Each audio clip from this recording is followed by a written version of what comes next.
आज की कहानी का टाइटल है दामाद। मीनू की शादी हुए 5 साल हो गए थे। उसके पति थोड़ा कम बोलते थे पर बड़े सुशील और संस्कारी थे। माता पिता जैसे सास ससुर और एक छोटी सी ननद और एक नन्ही सी परी भरा पूरा परिवार था। दिन खुशी से बीत रहा था। मीनू बीते दिनों को लेकर बैठी थी। कैसे उसके पिताजी ने बिना मांगे 30 लाख रुपए अपने दामाद के नाम कर दिए जिससे उसकी बेटी खुश रहे। कैसे उसके माता पिता ने बड़ी धूमधाम से उसकी शादी की। बहुत ही आनंदमय तरीके से मीनू का विवाह हुआ था।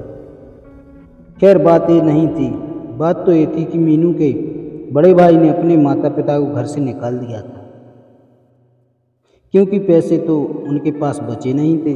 जितने थे उन्होंने मीनू की शादी में लगा दिए थे। फिर भला बच्चे माँ बाप को क्यों रखने लगे। मीनू के माता पिता एक मंदिर में रुके थे। मीनू आज उनसे मिलके आई थी और बड़ी उदास रहने लगी थी। आखिर लड़की थी, अपने माता पिता के लिए कैसे दुख नहीं होता। कितने नाजों से पाला था। उसके पिताजी ने बिल्कुल अपनी गुड़िया बनाकर रखा था। आज वही माता पिता मंदिर के किसी कोने में भूखे प्यासे पड़े थे। मीनू अपने पति से बात करना चाहती थी। वो अपने माता पिता को घर ले आए पर वहाँ हिम्मत नहीं कर पा रही थी क्योंकि उनके पति कम बोलते थे, अधिकतर चुप रहते थे। जैसे तैसे रात हुई और मीनू के पति व पूरा परिवार खाने के टेबल पर बैठा था। मीनू की आंखें सहमी सी थीं। उसने डरते हुए अपने पति से कहा, सुनिए जी, भैया भाभी ने मम्मी पापा को घर से निकाल दिया है। वो मंदिर में पड़े हैं, आप कहें तो उनको घर ले आऊँ। मीनू के पति ने कुछ नहीं कहा और खाना खत्म करके अपने कमरे में चला गया। सब लोग अभी तक खाना खा रहे थे पर मीनू के मुख से एक निवाला भी नहीं उतरा था। उसे बस यही चिंता सता रही थी, अब क्या होगा। इन्होंने भी कुछ नहीं कहा। मीनू रुहासी सी आँख लिए सबको खाना परोस रही थी। थोड़ी देर बाद मीनू के पति कमरे से बाहर आए और मीनू के हाथ में नोटों का बंडल देते हुए कहा, इससे मम्मी डैडी के लिए एक घर खरीद और उनसे कहना वो किसी बात की फिक्र ना करें, मैं हूँ। मीनू ने बात काटते हुए कहा, आपके पास इतने पैसे कहाँ से आएंगे। मीनू के पति ने कहा, ये तुम्हारे पापा के दिए गए ही पैसे हैं, मेरे नहीं थे, इसलिए मैंने हाथ तक नहीं लगाए। वैसे भी उन्होंने ये पैसे मुझे ज़बरदस्ती दिए थे। शायद उनको पता था एक दिन ऐसा आएगा। मीनू के सास ससुर अपने बेटे को गर्व भरी नज़रों से देखने लगे और उनके बेटे ने भी उनसे पूछा, अम्मा जी बाबूजी यही ठीक है ना।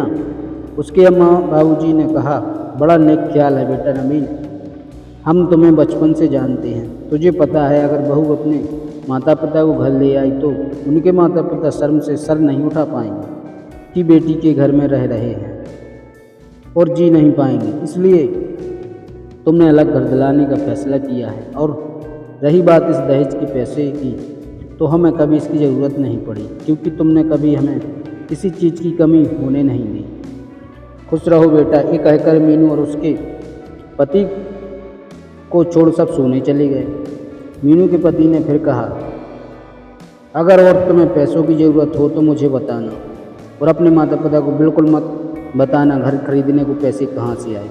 कुछ भी बहाना कर देना वरना वो अपने को दिल ही दिल में कोसते रहेंगे। चलो अच्छा, अब मैं सोने जा रहा हूँ, मुझे सुबह दफ्तर जाना। मीनू का पति कमरे में चला गया और मीनू खुद को कोसने लगी। मन ही मन ना जाने उसने क्या क्या सोच लिया था। मेरे पति ने दहेज के पैसे लिए हैं, क्या वो मदद नहीं करेंगे। करना ही पड़ेगा वरना मैं भी उनके माँ बाप की सेवा नहीं करूँगी।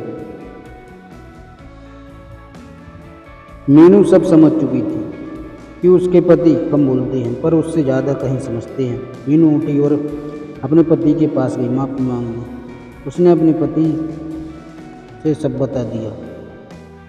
उसके पति ने कहा, कोई बात नहीं है, तुम्हारी जगह मैं भी होता तो यही सोचता। मीनू की खुशी का कोई ठिकाना नहीं था। एक तरफ उसके माँ बाप की परेशानी दूर, दूसरी तरफ उसके पति ने माफ़ कर दिया। मीनू ने खुश और शर्माते हुए अपने पति से कहा, मैं आपको गले लगा लूं। उसके पति ने हंसते हुए कहा, मुझे अपने कपड़े गंदे नहीं करने, और दोनों हंसने लगे। तो दोस्तों, ऐसी थी मीनू की कहानी। अच्छी लगी हो तो लाइक करें और चैनल को सब्सक्राइब करना ना भूलें।